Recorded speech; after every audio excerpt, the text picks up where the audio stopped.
Tupac is kind of revered. To like goad Kendrick Lamar in this way wasn't really poor taste. Yeah. Honestly, I think that there's so many other things he could have done. Also, it includes a reconstruction of Snoop Dogg's voice. Snoop Dogg's still alive. Yep. So if you really wanted to get Kendrick Lamar at him like that, just get Snoop Dogg to do the song. Couldn't get Snoop Dogg to do the song, should probably indicate something.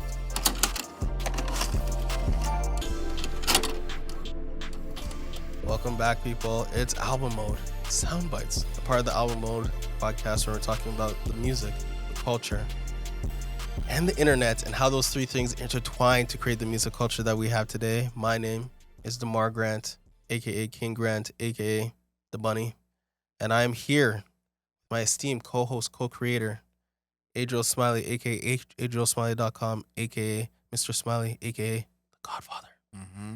And we're also here with our producer, Chris, aka Patient Zero. Adriel, we are back, and we're here to talk about beef. Beef has been on the menu for the past like 4 weeks, bro. We just been getting beef going like crazy. You know what beef is? This time we're talking about Drake and Kendrick beef. Really, it's Drake plus AI Kendrick beef.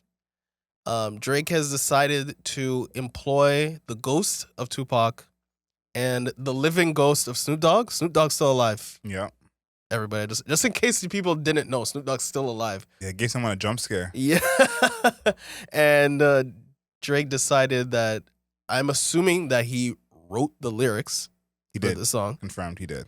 And then had a vocal reconstruction of Tupac and Snoop to voice the raps that he made.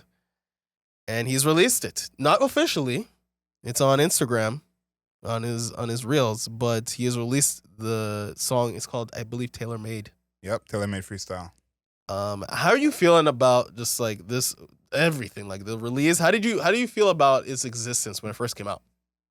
When I first heard it, I was shocked. I was like, this is a crazy move. Mm-hmm. What Tupac and Snoop were saying I was like, oh my goodness, this is a crazy way to come at it. So at first I was really into it. I think that the implications of what it means for the music industry is, I think, what people are worried about or thinking about. Yeah. But I think that personally, I don't think about that as much, because I really believe AI is inevitable. And some of the conversations that I had with people who more powerful than me, know more than me, at the beginning of the pandemic about AI, before AI kind of became public, and seeing what has happened since, I go back to those conversations I had, and I was like, these guys knew what they were talking about. I was like, what is this, The Matrix? We're talking about AI.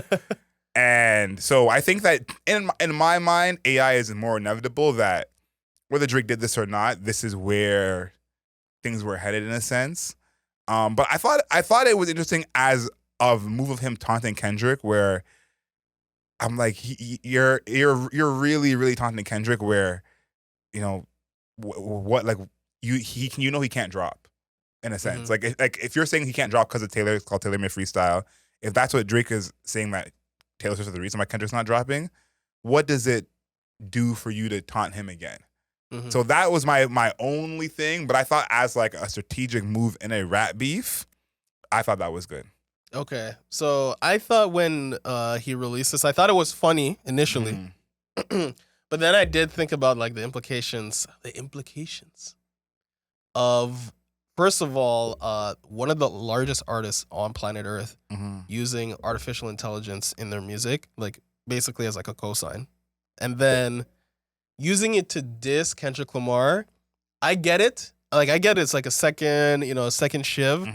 I do think using Tupac, who is like such a revered black person, just like not even just like an artist, just like a person who is black. Tupac is kind of revered. To like goad Kendrick Lamar in this way wasn't really poor taste. Honestly, I think that there's so many other things he could have done. Also, it includes a reconstruction of Snoop Dogg's voice. Snoop Dogg's still alive. Yep. So if you really wanted to get Kendrick Lamar at him like that, just get Snoop Dogg to do the song. If you couldn't get Snoop Dogg to do the song, that should probably indicate something to you, right? So I think if I was Snoop, honestly, if I was Snoop and if I was on Kendrick's side, which he probably is, just sue Drake. Well, that's what I wanted to talk about because I think that there's two parts to this. I think the move of rapping from the perspective of someone else to say, Kendrick, you're letting us down, is like a literary device in rap that is one of the best parts of hip hop. I agree. You rarely see that done as well than you do in hip hop. You know, the most popular example I think is Stan, when Eminem's rapping from Stan's perspective and then goes back to himself. But I think that tool in hip hop was a great tool to use. We're talking about hip hop as an art form, beef going back and forth. And in that, like, as a hip hop historian, I thought that was a good move in terms of AI takes it to another level. If he had just written it as Drake and rapped that as Drake, saying this is what Tupac is thinking, it maybe doesn't hit the same. Or this is what Snoop wants you to do, it doesn't hit the same. So from a move perspective, I say I understand where AI helps in that. Now, from the other perspective, and this is where all the rumors come around, the rumor is that Drake, is this big boss and owns everyone's masters and, has all these deals going on. And that has been the rumor of why he was able to use Snoop's voice just like that without Snoop's consent. Right. Because he kind of has that relationship with Lucien or whoever it is that allows him to do that. So to me, I think that there's a part in here where to some people, this was like a big move. To some people, it's like, did we need this? Yeah, to me personally, I'm like, this is whack. I thought this was whack. This, like, just do it yourself or find like a different way. I think the introduction of like robots and then robots of dead people was just like, bro, what exactly are we doing at this point now? And his verse on this is fine. Yeah. His verse on this is good, and I think gets across what he's going for. Of Kendrick, we're waiting on you. When are you gonna pull up? You're not dropping because Taylor said so. Type of deal. She's your new boss now. He could have said all of that, and I think that the parts that he has in the beginning, especially in the Tupac verse, I think that those didn't need to be in here. Now I will say this: I think we're looking at it like very objectively and kind of from a bird's eye view. I think most people are on Drake's side of this. Yeah. I think that most of the reactions I've seen are Kendrick is on the clock now. Like, you think so? I've seen a much more muted reaction. I didn't really get a huge uptick. I say even Kendrick fans. I think that like as much as this might not leave a good taste in your mouth, just from all the things that go into it, even Kendrick fans are like, Kendrick has to drop soon. Like there's going to be a time that has to come where it's like if he doesn't drop by this time, then we're going to consider it a loss. I heard that a lot over the weekend from Kendrick fans saying, like, hurts me to say it, but if he doesn't drop by next weekend, I'm considering it a loss. I don't understand that rationale because, again, it took Drake 3 weeks to respond to Kendrick Lamar. And between first-person shooter and like that was also months. Here's the thing. I think that once the beef starts, we can't be dragging it out. It can't be 3 weeks between every record. That's where I disagree with you. We can't have 3 weeks between every record. It's not like, okay, you drop a record, okay, another 3 weeks and you drop a record. We can't do that. And I think that's like a known thing in hip hop beef and beef in general, where it's like it is, where it's like we're not gonna do, okay, a month from now you gonna drop, I got next month. Like that we can't do. What was the difference? What was the space of Ether and Takeover? Takeover Kid was on an album, so that was a few months. That's before the internet. We're not in those times anymore. We're not in those times anymore. And I think the thing is in a twofold. I saw a lot of people talking about the fact that all these songs have written quickly. The one I think about the most is O'Shea Jackson Jr. saying that No Vaseline was recorded in one take in one day. And so that to me is more when I think about, like, sure, Kendrick might have a rollout and I don't know what he has planned. Maybe there's visuals to go with it. Who knows? But just recording a song, that could be done in a day. Yeah. And so I think that is more where this idea comes from of what's he waiting for. Because the rumor has been, we said it on the last soundbites, that he has songs already done. So if you have songs already done and you can record a song in a day, then what are you waiting for? And the second part is, this Friday coming up will be the same amount of time between Drake's response and like that. So after this weekend is passed, he really has to drop to me. Okay. Because if you want to give the same 3 weeks, that I understand your reasoning, but we can't song every month. This beef will be going on for 2 years. we don't want that. But this Friday, this weekend will match the time period of how long it took Drake to drop. So I think that Kendrick kind of has to drop soon. But to me, I don't even, I think everyone wants him to drop soon, but I don't think he has to. Because I think that whenever Kendrick drops, we're going to run to it. It's going to be time. So I understand everyone wanting to because Kendrick started this. So Kendrick's the one who called Drake outside and then said, I'm going to go eat. I'll be right back. I understand that being annoying for a lot of people. I get that. But it's Kendrick. Whenever he drops, we're not going to say, no, it took too long, sorry. We don't care anymore. Yeah. We're not doing that. Do you want to dive into the lyrics of it at all? Like, I feel like it was... I think that... Let's say something in particular, but nothing really that I really want to dive into. Yeah, I think that Drake is... I would say his strategy. How about that? I think that Drake's strategy is trying to jump. It's kind of, well, if you play StarCraft, he's like a Zerg in StarCraft where he's just like trying to jump you as quickly as possible.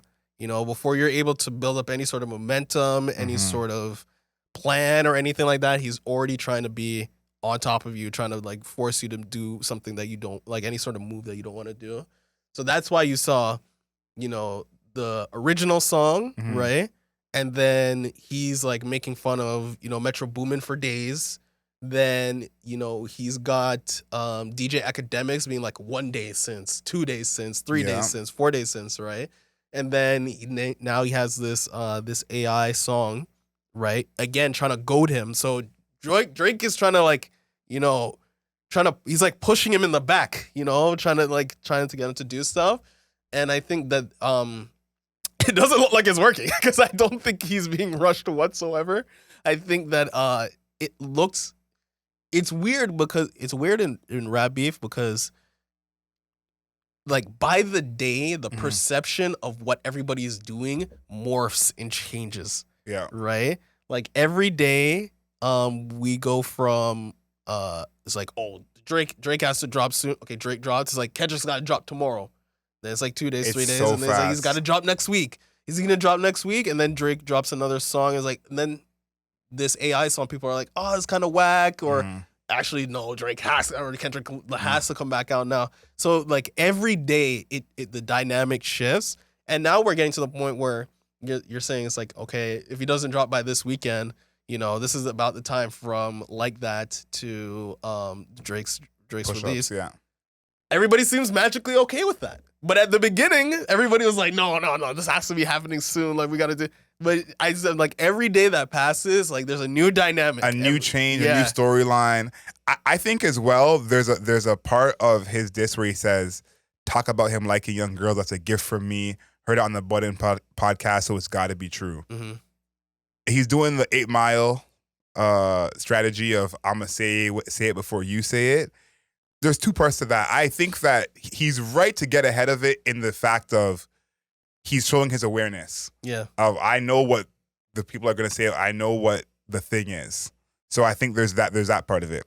But I think that if Kendrick comes to some kind of, you know, like unbelievable proof of Drake doing something that is actually pedophilia, you getting ahead of it can't save you. Like that's so true. You know, so I think that like maybe Drake just feels so confident that he knows he hasn't done anything, so he doesn't feel bad to bring it out. But if there is that really in Drake's closet, we're not going to be like, no, Kendrick, sorry, Drake said it first, so it's corny when you say it. Like, it's still going to be over. Yeah, just because he's saying there's skeletons in the closet doesn't mean when people pull it out, it's not scary. Yeah. And then last but not least, before we move on to the undercard, people are calling it. Oh, wait. Okay, go ahead. There is this rumor of Drake having this bomb and this nuclear record and like, what's it going to be? And so I've been talking to people. I've been making TikToks. I've been just trying to figure out what does Drake have on Kendrick that makes him so confident in this? And where's Kendrick going to take it in this beef to go against Drake? Because again, we've seen someone say that Drake got pissed on and no one cares. And to me, getting pissed on is almost just as bad as having a secret child. Yeah. I don't know. Like, you know, I think having a secret child is more common than getting pissed on, if I would say. Yeah. Oh, probably actually. Yeah. So I've just been wondering, what is Kendrick's angle in this? What does he know? Yeah. And so I did kind of the reverse of that and said, what does Drake have? That Drake is so confident in this ballad, he has a bomb that's going to ruin Kendrick. And the rumor online has been he's going to ruin Kendrick's marriage. Now, I think that's interesting because Kendrick on his last album did talk about his infidelity and his struggle with that and kind of coming to grips with that himself, and his wife even suggesting he may be a sex addict. And so I thought to myself, what would ruin Kendrick's marriage if he's already admitted to cheating in the most public way on his album? And I thought, does Kendrick have a secret family? And I said, is Drake going to return the favor? Because if we're being honest, that would be the thing. If he's already admitted to cheating publicly, he can't just come out and say Kendrick's a cheater. First of all, the rap fan is not going to care. Hip hop is not going to care that Kendrick's a cheater. True. And he's already mentioned that on his project. So maybe Drake is involved and Drake is the one somehow. Yeah, Drake is but also Drake is also involved, I feel like, with any woman that is associated with any rapper. Yeah. He's notorious for that. Yeah, he's near them in some capacity. So those are the two things I thought of where maybe it's Kendrick has a secret family somehow, which is possible. Yeah. Or that Drake is somehow involved with Kendrick's wife. So to me, I think that both of those would be a huge, huge blow. And I think that we would all be like, okay, my bad. Because go back to going theory on theory on theory. The theory is that Drake showed whatever he has to J. Cole, and that's what made him bow out. Okay. And shout out to J. Cole, by the way. We did clown him early. Yeah, I apologize, J. Cole.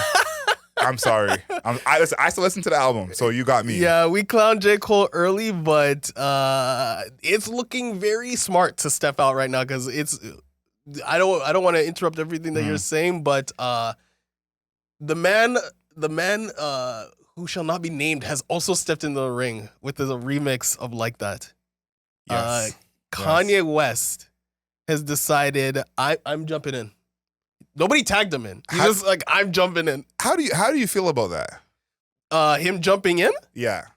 I honestly think that for him, he was like, finally, because I was talking to my friends about this, why Kanye West decided to jump in, right? First of all, Drake and Kanye West, not friends, okay? They may have done the Free Hoover concert together, right? Appeared on stage together. You can sit next to somebody that you don't like. That's possible.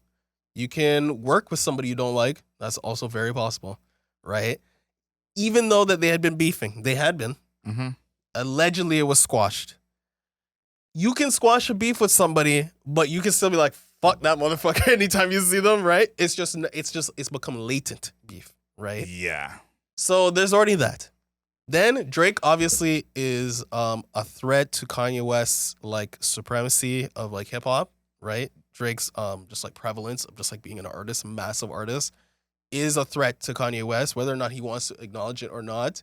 He's like, no, it's like, why is everybody talking about Drake? They should be talking about me. I'm the mastermind, blah, blah, blah, right? And then this is something I think is being underplayed, right? Drake is also Jewish, right? Kanye West, well-noted anti-Semite. Yep. Well-noted, somebody that is, I would say, borderline proud in their anti-Semitism. Not even borderline. Drake is Jewish. So the fact that in Kanye West's twisted, just absolutely, jumbled mind, this Canadian, this foreign, black, I'm speaking as Kanye West right now. This foreign, black, Jewish dude is taking over hip hop from black people. He's pissed. Right? He is like pulling on all the weird and odd and just like stupid machinations in his head. And he's like, I gotta save hip hop. Right? That's what he's saying. I gotta save hip hop. Everybody else, he even said in his interview with the download, when people were teaming up to annihilate Drake, I had to be in it. Sorry? Elimination of Drake. Elimination of Drake. What? Who was ever saying that? Nobody was saying that.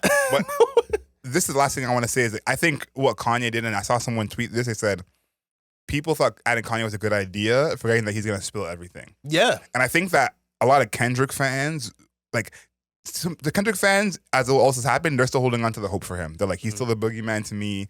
He's still who he is. And people have really been thinking that Kendrick is somehow like a bystander in this and didn't know it was going to be a 20 versus 1. I've never been that person. I think that he was obviously in on it. Kendrick's a very smart man. But I think that Kanye being a part of this, we're gonna hear about all the behind the scenes. Like, to me, Metro is the one orchestrating all of this. And Metro is the one bringing in The Weeknd, bringing in Future calling up Kanye. And so, again, I said this last week, I'm gonna say it again. The more we build up this everyone against Drake thing, it really builds up his legacy, even if he loses. I agree. And to me, I said, Kendrick and Drake 1v1, Kendrick could hold his own. He did not need any help from any of you. And now that you guys are bringing in all this help and doing all of this, it's almost like Kendrick has to win, which I don't like that scenario of me being like he has to win. It's gonna look bad if he loses. But as well, it's this idea of Drake is such a big boss that we need all of us to go at him. And Push-Ups debuted at number 2 on the charts. I think that this is one of those situations where you're almost turning him into a martyr. Well, I think Drake's gonna live through this, but you're making him a martyr in a sense by making it everyone against him. And in that interview, Kanye talked about the elimination of Drake, how excited they were. I talked about it last week. I said, this is something that has been on the minds of everyone for a long time. And to see this is how it's going to go down, I don't like that for hip-hop. I just feel like that's not in the hip-hop spirit, because I do think if Drake was doing the same thing, he would look crazy. I agree. So yeah, it's let's talk about Undercard. Your boys in Undercard. Your boys. Neither of these people. Actually, throughout my lifetime, I've been very staunchly anti Chris Brown. No, we know you're anti Chris Brown. Even before the Rihanna thing, when I was a kid, I just didn't like him. No, we know you hate light skins. That's not true. I love all people. Come on now. Come on now. I love all people. People is giving Donald Trump. People, wait, I can't even do it. Look at my black. Look at my favorite light skin out there. I love light skins. But no, I think that Chris Brown and Quavo beefing all of a sudden. Why? I don't know why now. Like, I understand that they have this, people are talking to other people's girlfriends, exes, blah, blah, blah, blah, blah. Right? But why now? I don't remember, honestly, how it started, if I'm being honest with you, but I know this has been going on for a long time. Yes. So in the comments, let us know where it started. But what I do, and it's funny because once these beefs happen, it's almost like the Diddy thing. When you see something happen in the present, look at the past and you said, that was a little weird. Yeah. And the thing that came to my mind was in that basketball league that they have on YouTube with all the celebrities playing it, Chris Brown was calling out Quavo with his whole chest. And I remember this clip. I didn't follow that league closely, but I would catch some clips. I had friends who watched it. And Chris Brown, I think, won the league 2 years in a row. And they said, is there anyone out there who you think can beat you, who you want to take on? He's like, he can't beat me, but I'm calling him out, Quavo. And he's kind of talking with his chest a little bit. This is a few years back. And I just thought, Chris Brown plays ball. Quavo plays ball. Friendly competition. Yeah. Fast forward to now, not the case. And I think that this, like, the frequency of tracks with this beef is, I think, what we wanted from the Drake and Kendrick beef. Yeah. Because Quavo has responded to Chris Brown's track that came out on Friday. And so this is what I think we wanted. To me, if we're talking about, like, actual who's going to do a better diss, I'm taking Chris Brown in this. Really? Chris Brown raps better than Quavo. Really? Yeah. You think so? Yeah. And I think that Quavo, like, some people, and maybe you're in this category too, didn't think that, didn't know that. I think Chris Brown had his rap era where he was rapping on everything and put out full mixtapes of him rapping. And anyone who was aware of Chris Brown at that time and knew about that rap Chris Brown would say, Quavo, you can't rap with that guy. Like, you need to be for someone who's more your level, like a Future or someone like that. So I think Quavo in this, like, I understand you have to go back and forth. It's your pride. But I put Quavo in the Future category we talked about last week, where Future isn't good enough as a rapper to make diss records. Quavo, to me, is in that same category.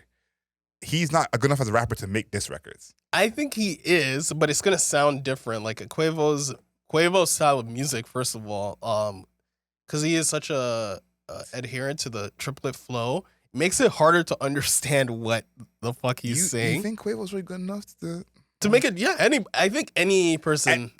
Anyone can. Yeah, but I just think it falls a little flat when it's like you're trying to show off your rapping and your dexterity, and it's just not. It's almost like if you put Taylor Swift on American Idol. Yeah. She can go on the show. She can be on the show. I think for me, it's more so that I mentioned this before. It was like the most important thing to your diss track is actually the punchline. Like it doesn't. Your lyrical dexterity only matters as much as like it's clearly guiding you from punchline to punchline. Being like if you're gonna drop like triple entendre and like hidden meaning and stuff like that, people are gonna be like, okay, the song sounds cool, and then like a month later they'll be like, oh, this was when he was saying this and that was it, and it's not effective, right? So I think that if you're just good enough to get to your punchlines, which I think that Quavo can do, doable, but unlikely. I think that is possible. Anybody can release a diss track. I think I listened to both songs. Did you actually listen to the songs? Of course. I thought that the Chris Brown one was better. Of course. I think the Quavo's, the fact that again he raps in the triplet flow makes it hard to understand what he's saying. So it's hard to like really get hit by any sort of thing that he says. Sorry, I think you're underselling it. That's his only flow. Like that flow itself is not a problem. If that's the only flow you have, yeah, that's an issue. But he did have, if you read the lyrics. Well, he had some jabs in there. Yeah, he did. But the triplet flow betrayed him, whereas Chris Brown had less to go off of, but he is the only one that was like rapping super clearly. So, yeah, that's how I feel. I think how I feel about it, I'm like, why? Like, who cares? Like, these two maybe they care. So that's why it exists. But to the grand scheme of hip hop and black music, just in general, I don't think this is super relevant. I think there's a world where people are more into this. Yeah. There's a group of people who this is Drake and Kendrick is an undercard to them. So there's people who this is their thing. But my biggest gripe from the last two releases, I'm gonna start with Quavo. I think having Takeoff on his diss record was a good move. Right. Chris Brown had that line where he said they wish it was you instead of Takeoff, which was absolutely foul. Yeah, that's crazy. But it's funny, people are excited for that because that's what beef is. If we go back to the 90s and how people were talking, and even to the 2000s with Nas and Jay. So there's that. But Takeoff is such a better rapper than Quavo that hearing them back to back, it's like, if this was Takeoff and Chris Brown, I'm taking Takeoff. Okay. I think like Quavo is such a struggle rapper in this that it's like he's saying stuff that should hit, but he's not saying it in a way that's gonna hit. Exactly. And I think that that's where when I heard Chris Brown's track, I thought about rap Chris Brown and I said, I'm very certain that Quavo did not know Chris Brown rapped like that. Like he thought he was gonna like face that sing, like because Chris Brown replied on a singing track at first. Yes. So I think Quavo had his mindset on, oh, he's a singing man. This is how he's gonna reply to me. And I said, so this to me is a case of someone underestimating their opponent. That's what I think this is, and I feel like for that reason, Quavo is not gonna do well. And I also think that the way he came at it, it's almost the reverse of what Drake is doing with Kendrick, where he had all these bars about Chris Brown being an abuser and hitting women. And like, sorry to say it, like that's not gonna win you a battle against Chris Brown. I think Chris Brown had lost that battle with the industry. Yeah, he did call Chris Brown a failed Michael Jackson, which I thought was apt. Which is apt. I think it definitely is apt. He also, yeah, you said those two things. Like, but the failed Michael Jackson, like, you could have been amazing, but then you like fucked up everything. I thought was, I thought that worked. I think there's two parts to it where I feel like Quavo is not as popular as Chris Brown. True. And so him trying to go talk down on Chris Brown's success is like, you have a point for sure. Like we all saw him going like this, and then it just didn't. But I think where Quavo's coming from, you're not in that place to talk like that. And then as well, I think the stuff Chris Brown said about Quavo, like that, and that video resurfacing of him with Sweetie, Chris Brown saying that he fucked Sweetie when she was with Quavo, like those are some things that I thought that I didn't want to hear. I really, really was like, Quavo, you could have left this alone. Like I like, and I did this on this pod before where certain artists, certain acts get the reputation of an abuser and some don't. Yeah. And this is the case of that, because when you watch that video of Quavo and Sweetie, you're like, that is alarming to see. Yeah. And that was a story for a week or so. It was public. People have seen that video before. All these years later, I was not. Yeah, I was over. Nobody was talking about it. I was not thinking about Quavo as that type of guy this whole time. And no one tried to cancel him. He still was able to do shows, put music out. And so that's also not. I think we talked about this before, where we're like, you know, your audience is also the people that cancels you. So if your audience doesn't really care, which I don't think Migos' audience really cares about that, just genuinely saying fair, that. yeah. You can't get canceled. And I think the difference is like now this is more prevalent in my mind, and because this beef is a bigger moment, I'm probably not gonna forget it like I did the last time. Right. And I think that's the thing Quavo's losing in this is Chris Brown's dirt is on the top of people's mind. Like, we know that he does drugs. We know that he abuses women. We know those things already. Now Quavo was saying, all right, bring my dirt to the top too. And it's like, if you want to have a dirt battle, I don't think you want to have a dirt battle with someone whose dirt has been public for most of his career and he's still selling out stadiums and, you know, successful. So that to me, I thought was a misstep from Quavo, but I kind of want to see this end soon. I don't know how it ends, but I want to see this end soon. I don't need 2-3 more tracks. I think I think it's already over. Chris Brown is not gonna let Quavo get the last word. I think it's already over. I think that I think it's over because I think Chris Brown already put something on his Instagram story saying like this was like a Google diss track. Like this wasn't any serious. Oh yeah, and he put that SpongeBob meme of everyone like kind of looking at him like, you know, oh brother, this guy stinks. You know. So maybe you're right. So Chris Brown's not worth a response. Yeah, I think it might just be over. I honestly, if I was Quavo, I wouldn't even be responding to Chris Brown. I'm like, bro, you're not even on my wavelength right now. You know, like you're in a different sphere. You're talking to different people. Like they obviously have the same, you know, circles in the industry. But I'm just like, I would disagree. I think there are very much some crossover. Like I think, like for example, I think the Migos fans are dating girls who are Chris Brown fans. Like I think there's very much some crossover, and I think in that world, Chris Brown is still a bigger deal than Quavo. I think if you step back from that part of hip hop of the industry, maybe Quavo is more current to people who are not up on Chris Brown's music. But I think in that world, they're very much, again, there's that picture of them sitting side by side at the fashion show.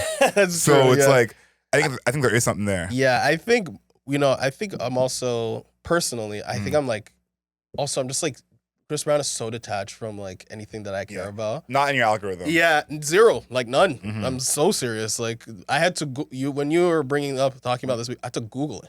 Yeah. Because Chris Brown is just not on my feed. But I did, you know, I heard everything that's going on. I mean, who do you think is gonna win?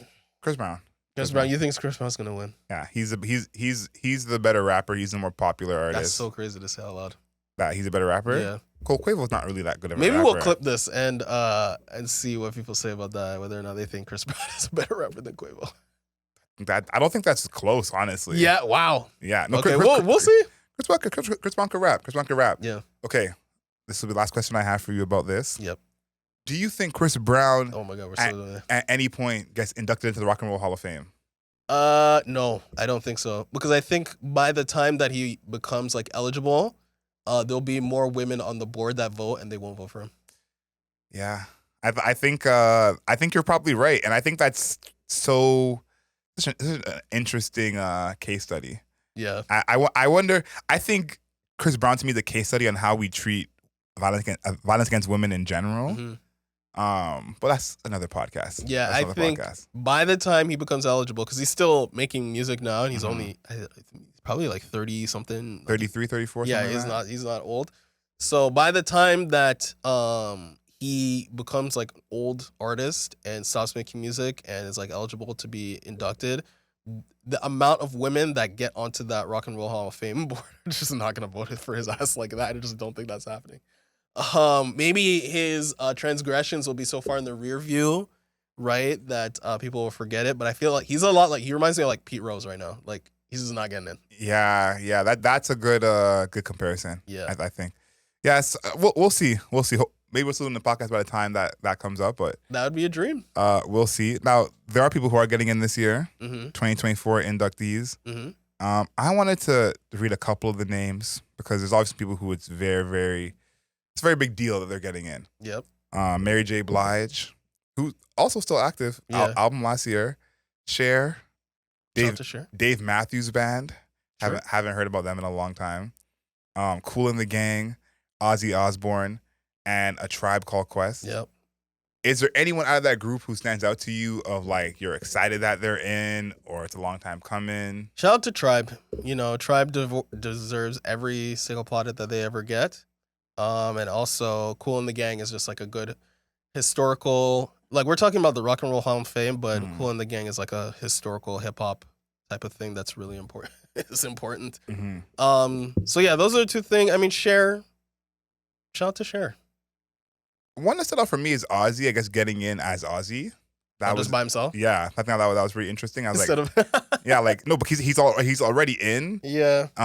But he's saying He's it separately doubling. as himself. I said, am I missing his solo stuff he's been doing? So No, he's just doubling now. I thought that was interesting. But Mary J, I think this is why did it take so long? I think Mary J getting in She's now. probably too new. Sure, I guess. No, I'm just thinking like comparatively. We're talking about Tribe Called Quest, Kool and the Gang. These guys these are old acts. Dave Matthews Band, I feel like, is newer than Mary J. That's Blige. true. So I think, and Mary J. Blige has been the queen of hip hop forever. So I thought that was interesting. And too, she had a long hiatus before her last project. Mm-hmm. So She's also a woman though. So we're talking about Rock and Roll Hall of Fame. It's going to be harder to be a woman than get voted in. no, she's a woman and black. So, Yeah. you know, there's always that part of it. But I'm happy to see her get in. A Tribe Called Quest. I think A Tribe Called Quest is probably the group I think of the most that I am surprised at how they haven't aged with a younger generation. I think our generation, our heroes were huge Tribe fans, so we have a thing about Tribe. But I think the 19, 20-year-olds now, They're not bumping Tribe. they maybe have heard the phrase A Tribe Called Quest. They've heard Benita Appleball maybe one time. Maybe.